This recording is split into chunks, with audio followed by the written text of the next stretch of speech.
Hello and welcome to Recipe Wars. I am Judith Jones. And I'm Lalita Lopansary. And today we will be cooking up enchiladas to see who will make the best.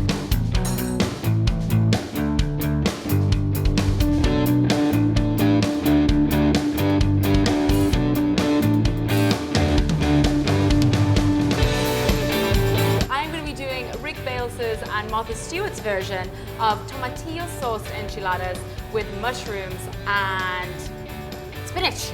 Nearly forgot what it was there. And what will you be doing? And I will be doing the recipe by Tyler Florence, which is going to be using the salsa roja version. Very well pronounced. And actually found some videos right here. Oh, let's see them.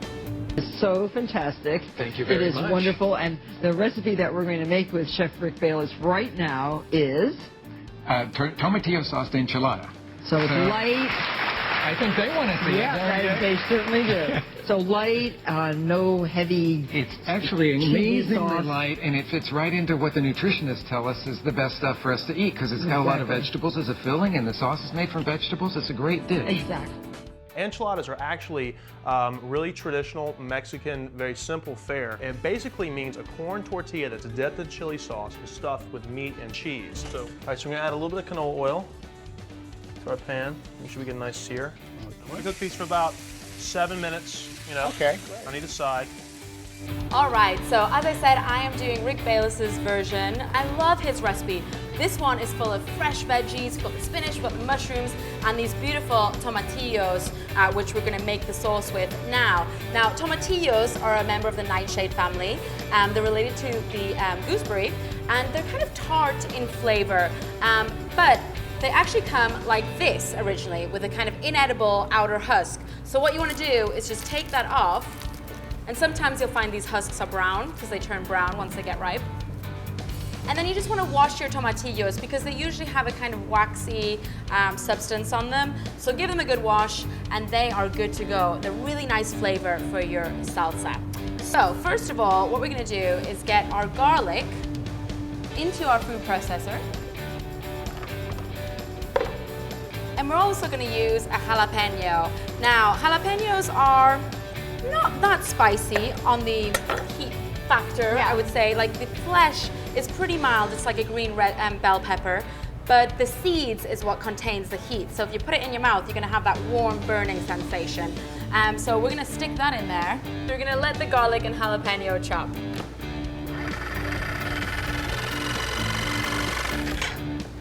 All right. So once that's done, we're then gonna add our cilantro and our tomatillos. And then the cilantro goes in there too, and that's just gonna give that lovely freshness. Obviously cilantro is used a lot in Mexican. And tomatillos too. And tomatillos, yeah. They're like the staple in all green salsas.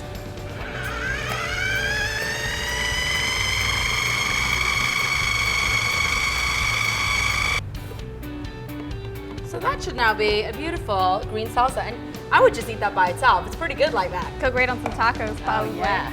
So while she's finishing up her enchilada sauce, Tyler Florence's recipe is a little bit more of a convenience kind of recipe because it uses already store-bought enchilada sauce, uses canned green chilies. And he does the show on Food 911 with a guy who I guess needs help making enchiladas, and it was kind of the easy way for him to make it using canned enchilada sauce, canned chilies. So I'm gonna start by actually searing off my chicken. And just while you're doing that, I'm just coating the bottom of a pan with some oil. He says that safflower oil is the oil that they use most in Mexican cuisine. But if you don't have that, you can use olive oil, whatever you want. And we're gonna put our green salsa into there. So what we want to do with the green salsa is reduce it down. We want it to get nice and thick, almost like a tomato puree consistency. And as you'll see soon, that's going to turn a nice dark green. So I'm just gonna take my chicken breast and let it cook through, and I'm gonna add some diced red onions. And in the recipe, he uses frozen corn, which is not a bad idea if corn is out of season, but I would prefer to roast my own corn if that were the case. And a little bit of garlic in there as well. And he also uses stewed tomatoes. And now for the heat factor of my enchilada recipe. He uses canned chipotle and adobo, which is just smoked jalapenos, and it's gonna give it that kind of barbecue, smoky, spicy flavor. And a little bit of this goes a long way because it is really spicy. So in the recipe, Tyler Florence uses this Mexican spice blend, which I would have thought would have been easy to find in the supermarket, but it didn't exist. No, it doesn't exist? No, it Mexican doesn't spice exist. So I'm pretty sure most of you might have those pantry ingredients already in your pantry, which would be paprika, garlic powder, onion powder, cumin, oregano, red chili flakes. I think that's it. So I got my own mix right here. So I'm just gonna add that.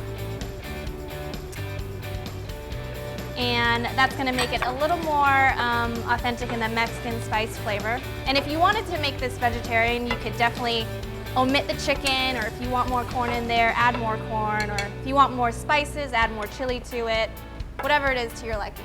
And he also mentions as well that if you want to make this recipe vegetarian, you can do so by using vegetable broth instead of chicken broth, which we'll be using, and also by omitting the chicken instead. I'm going to start with my veggies. So on a medium heat, I'm going to use a large pan. Now, he advises to use a large pan because you want to cook the mushrooms separately and evenly. And if you have a small pan, it tends to become more stew-like, and we don't want to stew. We want them all to be nice and cooked evenly. So we've got a mixture of mushrooms here: shiitake, chanterelles, button mushrooms. And surprisingly enough, not many people know this, but mushrooms are used a lot in traditional Mexican cuisine. So once that's hot, we're gonna add the mushrooms to the pan. So as you can see, these mushrooms are browning beautifully. So now what we're gonna do is add our sliced red onion, about 3/4 of it. We're gonna leave the rest to garnish. We're gonna put that in there, and we just wanna get them translucent, leave them in there for a couple of minutes. So my recipe, as the rest of my filling is cooking, I'm gonna add my green canned chilies. Now all this is just unripe Anaheim chilies that are roasted, peeled, and canned. So if by all means you wanna roast your own Anaheim chilies, that would definitely add another depth of flavor than using a canned chili. Just gonna season my filling with a little bit of salt and just a touch of flour to thicken up and to kind of gather any excess moisture that might make my filling watery. So it's been a couple of minutes and the onions are looking translucent, so now it's time to add the spinach. So we've got a lot of spinach here. Now it might look a lot, but this spinach does wilt down considerably. So the spinach is wilted pretty quickly, and now it's time to add the chicken. And as I said earlier, if you want to keep this vegetarian, just omit the chicken. And we're just putting in some roasted chicken here that we've already got. So my filling is already done. It's really fast, so I'm just gonna put it into a bowl so it can kind of cool down a little bit before I fold them into my tortillas. So that's all mixed in. I did add some salt earlier, so I'm gonna turn that off, and I'm gonna focus back on our lovely tomatillo sauce. So that has got nice and thick, really nice consistency, and it's a little darker, and that has just brought out the sweetness of the tomatillos by reducing it down like that. So into that, we're gonna add our chicken broth, and as I said, if you wanna add vegetable broth instead, that's fine. And you know, you don't have to make your own broth. He says there's some great broths out there in the supermarkets that you can use, so that's fine. So once the chicken broth is in there, we're gonna reduce the heat to low and let that simmer for 10 minutes. So while her sauce is simmering, I actually already have my sauce ready to go. And in the recipe, Tyler Florence suggests to buy canned enchilada sauce. Whatever that stuff is, I didn't want to use it, so we went ahead and made our own enchilada sauce, which is really simple. You take boiled tomatoes and a little bit of dried chilies, some garlic and onions, puree it up so it's nice and smooth. And for us, we added a little bit of cocoa powder, which is gonna give it that extra richness to it. Oh, that's interesting, that's nice. So I'm gonna start already assembling my enchiladas since it does have to bake a little bit. Okay. And what Tyler Florence suggested was to take a damp towel and wrap the tortillas around it like a little blanket and just microwave it for a few minutes. And what that is just gonna steam them and soften them up. And what Rick Bayless recommends doing is actually something very different. He doesn't like to quick fry his tortillas because he says too much oil gets absorbed into them. So what he recommends doing is actually spraying them with a little bit of olive oil, if you've got one of those olive oil mist cheese spray things, or you know, one of these things. We're gonna spray them and then put them onto a baking dish, stack them up, and then put them in the oven for about 3 minutes. And traditionally, like you said, there's other ways you can fry the tortilla, which is not as healthy in oil, but you're not gonna fry them to make tortilla chips just enough to soften them up. So in my case, I'm just going to literally, what enchilada means is dipping corn tortillas into your chili sauce and stuffing it with meat and cheese. And what I'm doing is just what Tyler Florence says is you stuff it, or you dip it, stuff it, and roll it. So as I said, with my tortillas, I'm just gonna spray very lightly with olive oil and stack them up here on a tray, and we wanna get them nice and soft. Now I believe back in time how enchiladas actually came about was they took corn tortillas and they would wrap just a small piece of fish inside of it, and that's what they called enchiladas. Yep. So I'm done dipping, stuffing, and rolling my tortillas, and to finish it up, I'm just gonna sauce the rest, or whatever amount of enchilada sauce I want on there, and I'm just gonna top it off with some cheddar cheese, jack cheese, whatever cheese you'd like, and it's gonna go in the oven for about 10 minutes at 350. And my tortillas have just come out of the oven. They've been in there for about 3 minutes, so they're nice and soft now. I'll keep them there. So our tomatillo sauce is just about done. That is looking really beautiful now.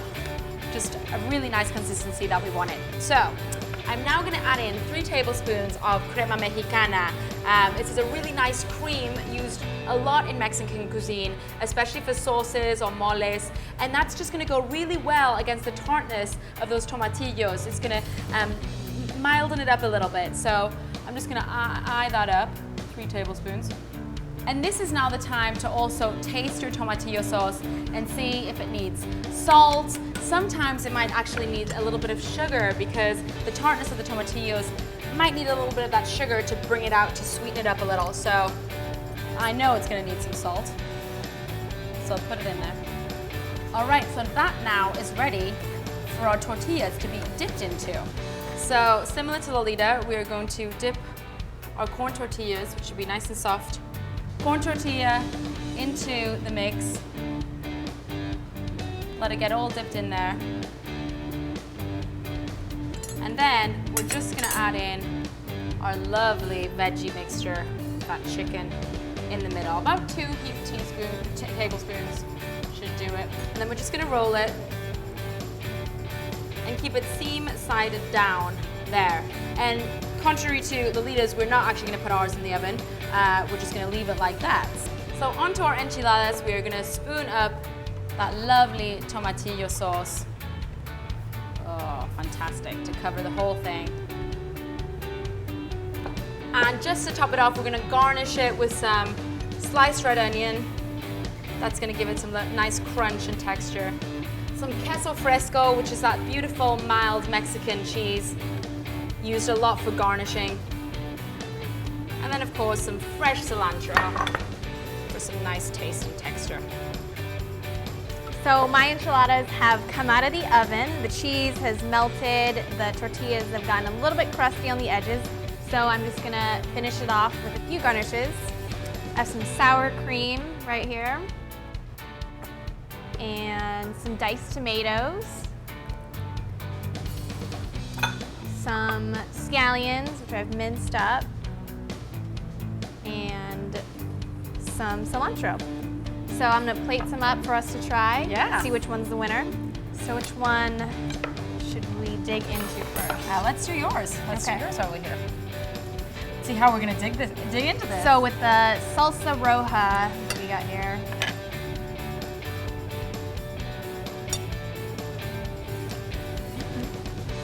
I think the sauce that the red sauce that we made really made it, and I'm really glad that we chose that rather than buying something that's canned. Definitely. The sauce is very, very good. It's got like nice kick, a nice spice to it. All in all, it's not actually too bad. Nothing too special. Not too bad, but not too special either. I mean, I can tell the corn is like canned corn or frozen corn. Yeah. I do like the use of all the different types of chilies with the green chilies, the chipotle. That's right. I like that too. And my salsa roja. And definitely a benefit if you're going to cook for a lot of people. Yeah. Put it in that big baking dish. That's good. Nice in the oven. Let's see how salsa verde goes. All right. All right, let's dig in. It's definitely a lighter version. Very light. You know, it almost needs a little bit more spice, right? Especially after eating mine first. Right. Yeah. I would have put like maybe another jalapeno or a serrano in there just to get that tomatillo sauce a little bit more spicier. Yeah. But the freshness, you know, I love the combination of the mushrooms, the chicken, the spinach all together. The tomatillo sauce made from scratch is pretty good. I do like my filling a little bit. Just the flavors of my filling though better. Yes, I like the flavor. It's a lot earthier and a lot spicier. And this is lighter, more nutritious, healthier. Wow, it's a tough one.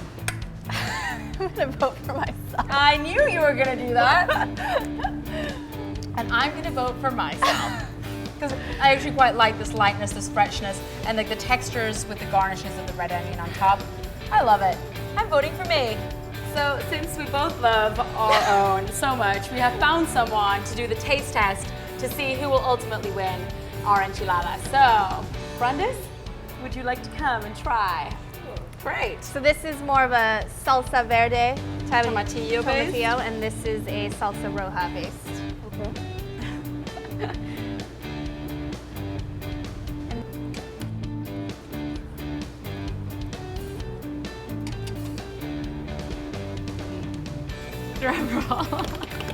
I don't have a feeling I don't like Tyler this. Florence is where it's at. Well done, Tyler Florence, for store-bought food. Well done. Not all store-bought, made my own enchilada sauce. Thank you so much, Thank Brandis. you. Thank you. Thank you for choosing the winner. So Tyler Florence has won this week's Recipe Wars, with Rick Bayless coming in a very close second. I am Judith Jones. And I'm Lolita Lopansary. And thank you so much for joining us today on Recipe Wars. Be sure to subscribe to our YouTube channel, like us on Facebook, follow us on Twitter, and we'll see you next time on Recipe Wars.